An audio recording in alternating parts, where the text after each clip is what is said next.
Aurore, Pékin Express, enceinte, maladie qui lui fait vivre l'enfer, hospitalisation, elle se confie, exclue. Aurore est enceinte de son premier enfant, fruit de son union avec Jonathan.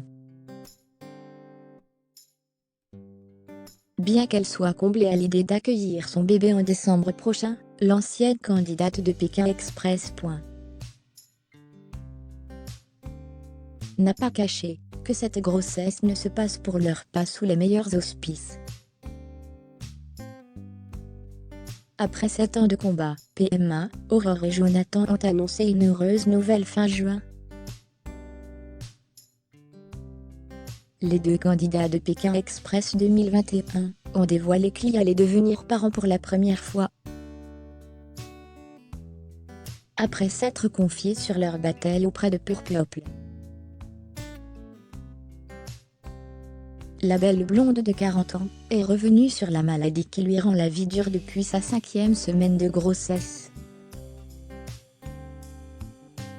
Elle a également dévoilé des indices sur le prénom de leur bébé, et a parlé du soutien indéfectible de son mari. Comment se passe votre grossesse? Le protocole de FIV a été compliqué pour la première fois de ma vie. J'avais toujours bien vécu les injections, les patchs etc.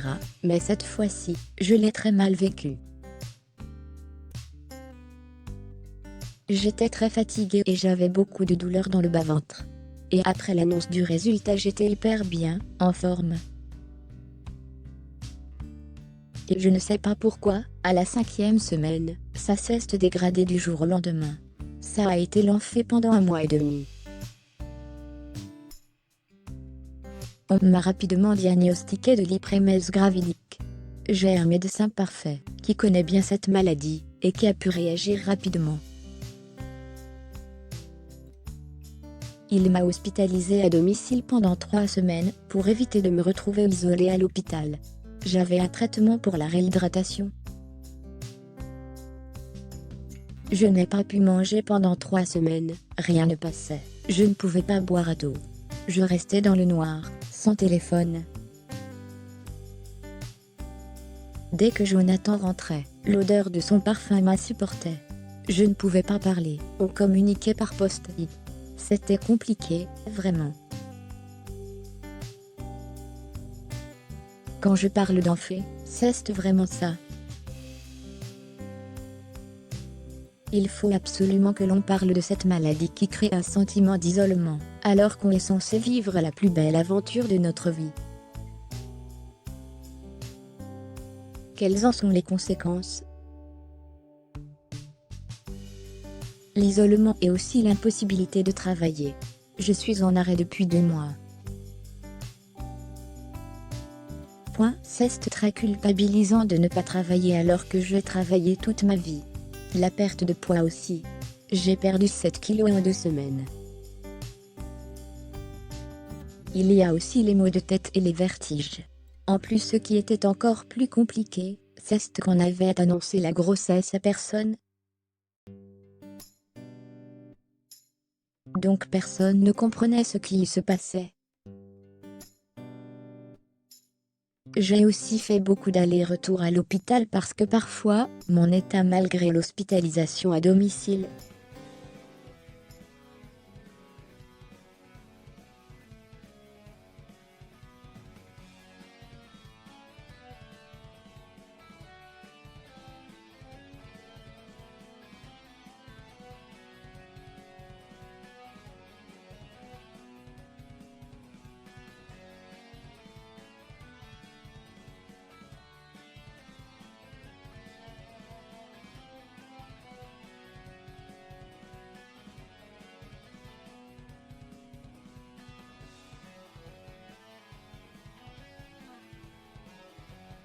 De confort. Aujourd'hui, si je ne le prends pas, je suis couchée et j'ai des vomissements 20 à 30 fois par jour. Quel est ce traitement? J'ai 4 comprimés par jour à prendre, en plus de comprimés de gingembre, qui sont du confort pour le cou, pour éviter les nausées et les vomissements. J'ai vraiment des vomissements, et je veux faire comprendre que c'est complètement différent de ce qu'on peut appeler les nausées matinales de la grossesse. Les vomissements se poursuivent malgré le traitement?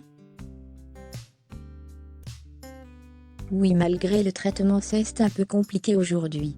J'ai revu mon médecin, et je dois prendre du Gaviscon en plus. À force de vomir, on a l'œsophage en feu, donc on ne supporte plus rien. J'essaie de tenir avec ça pour le moment. Cette maladie dure-t-elle, elle durant toute la grossesse? Ça peut s'arrêter avant. Certaines femmes ont le bonheur d'être libérées à partir des 3 mois. Ce n'est pas encore mon cas, donc j'attends mon jour. J'espère que ça arrivera avant l'accouchement.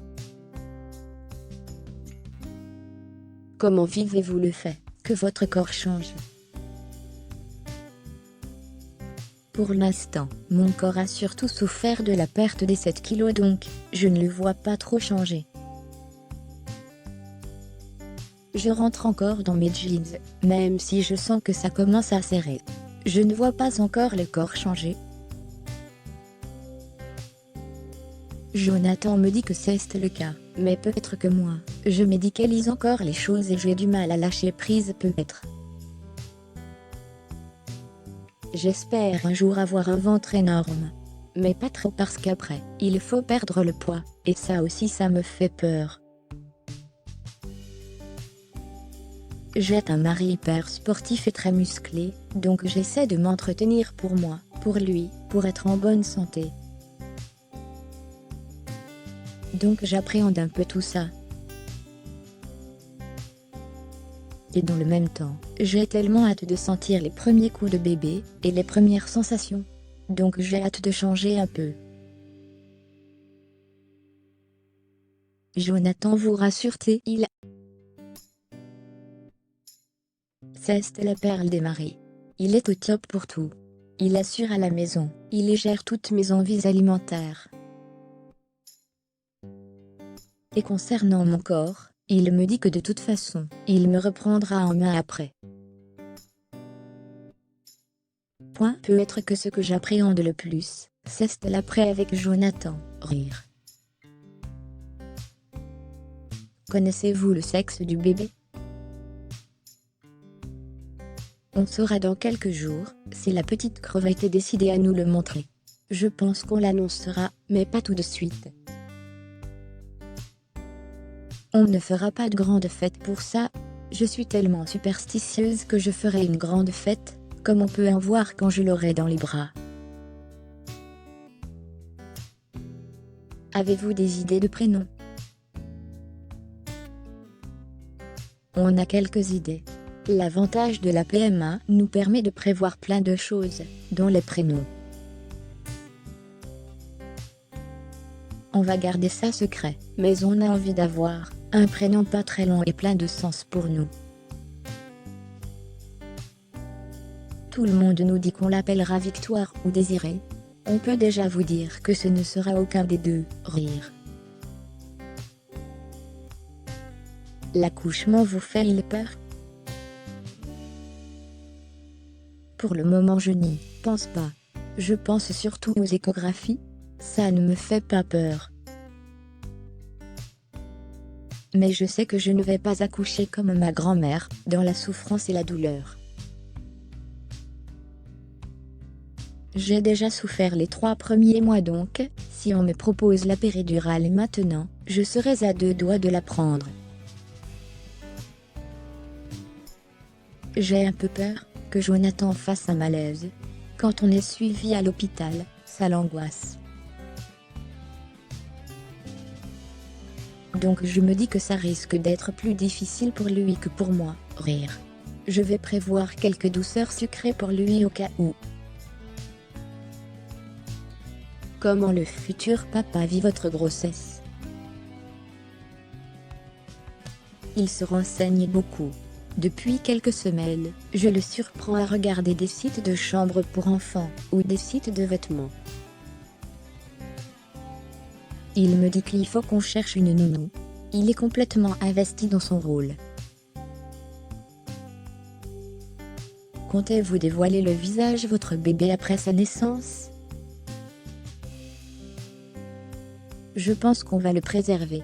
Peut être montrer son corps, mais sa bouille on va la garder pour nous. On va être égoïste sur ce coup-là.